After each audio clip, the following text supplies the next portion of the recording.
Hello everyone, welcome to today's session where we're going to be looking at producing a travel magazine.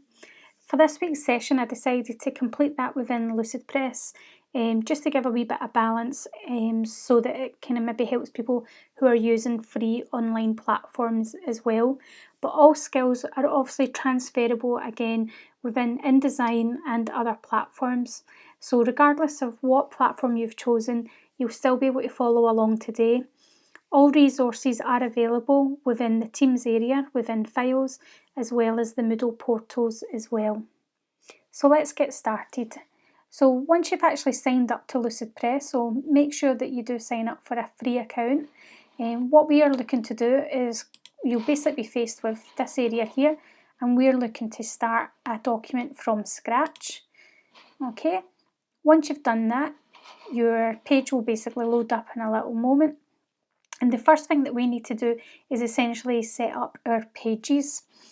So on the right hand side, we will see that we've actually got here our dimensions and things here. So that's where we're going to start today. So unlike last week when we looked at InDesign, Lucidpress defaults into inches. And what we're actually looking to have our set at is again just a standard A4 setup really.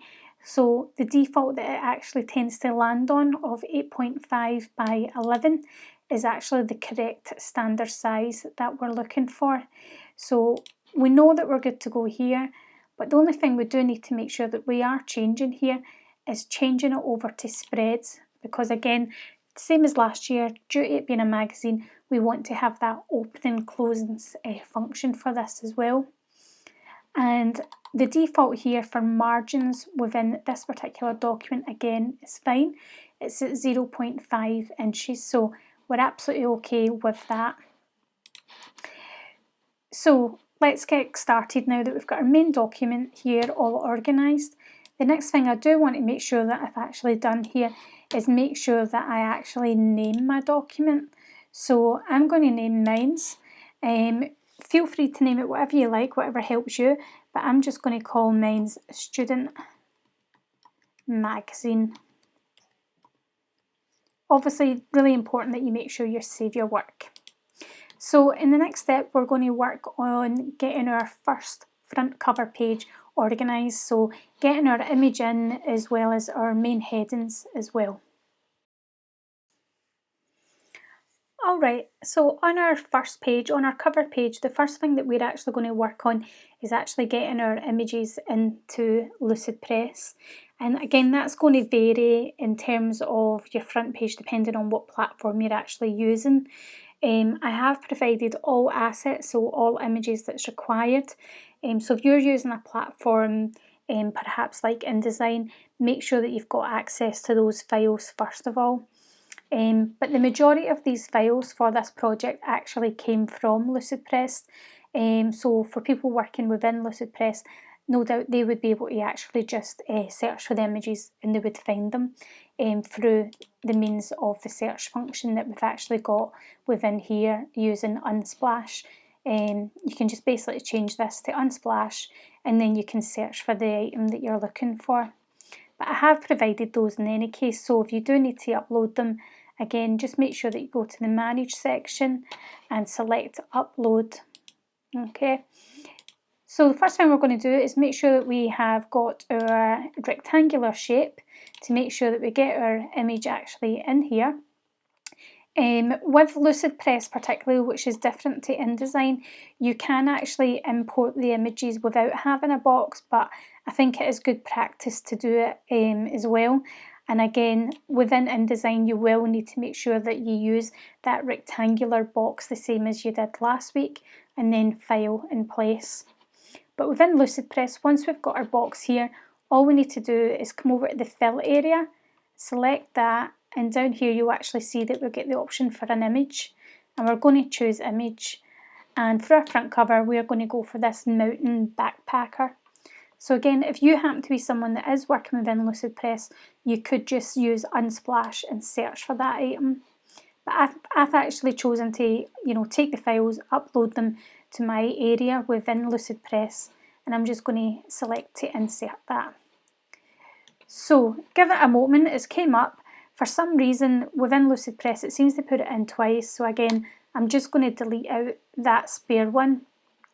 In terms of the composition, I'm happy with how it looks on first arriving in here, but if you did want to actually change things, you could just select it and then double click on this crop area, and that would give you the ability to actually move your composition around somewhat. But I'm quite happy as it is, so I'm just going to hit enter so that I can come out of that crop there.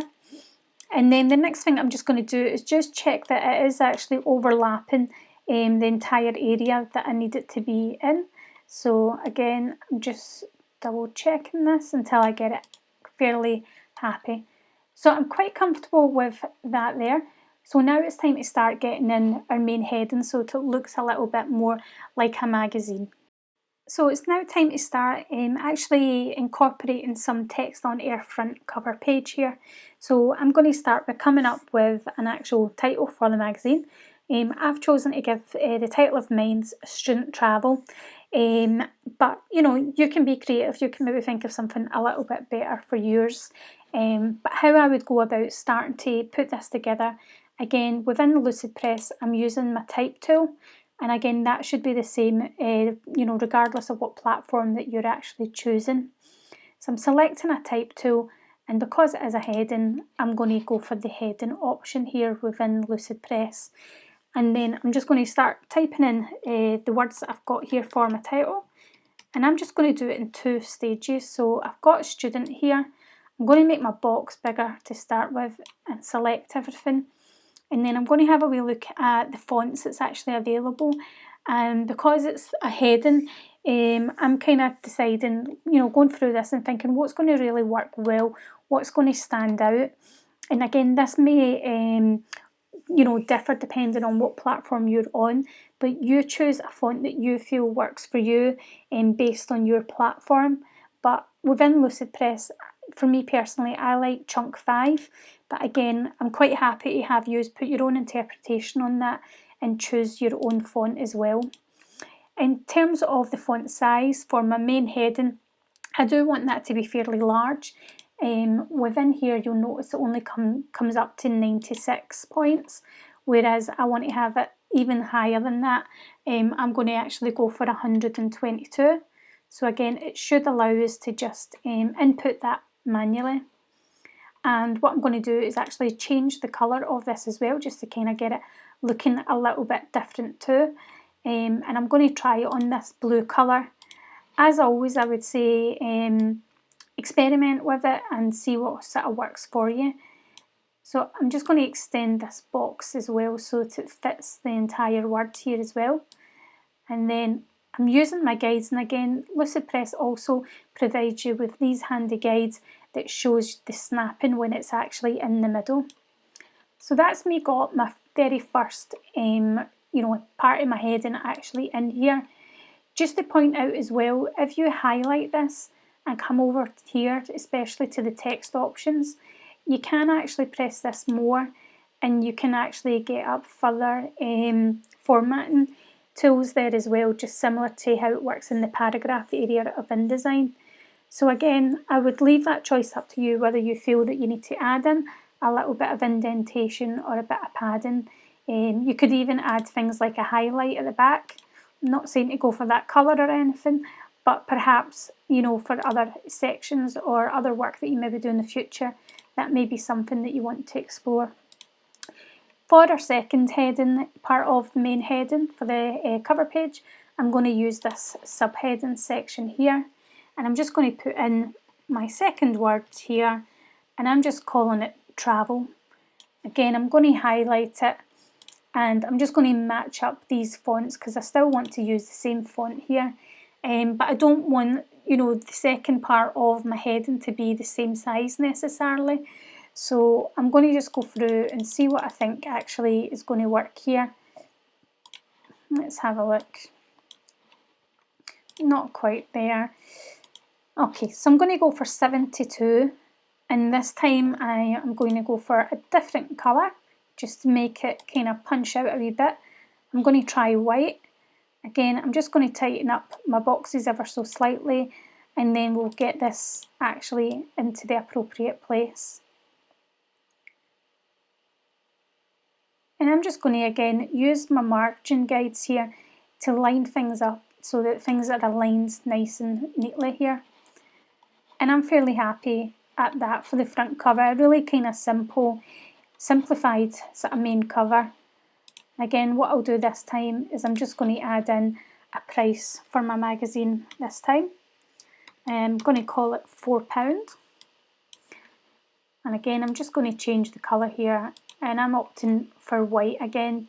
But again, I want to probably increase the size of this because I want to make it quite prominent so that people know how much they're actually paying for the magazine. I'll just extend it, and then I'm just going to again hover till we see the little symbol come up, letting us know that we can move it. And again, I'm just going to use the margins and guides again to help me here. Again, similar to InDesign, you can actually use these rulers here, and you can drag over a guide so that you can just double check how your placement is. Yeah, and mine is in place, so I'm fairly happy with that. When you're on Lucidpress, if you're not seeing your ruler guides here, then you should be able to actually add them by coming up to View and Show Rulers. And that tool is usually the same across platforms. So within InDesign and other platforms, usually you will find that within the View section of your menu. Other things that you could perhaps do with your own magazine is perhaps try adding in a barcode, see how you got on with that. But that I'm going to leave page 1 at that, but I'm going to leave this open interpretation to yourself to add other features to it and see how you go on with your own creative input to the front page.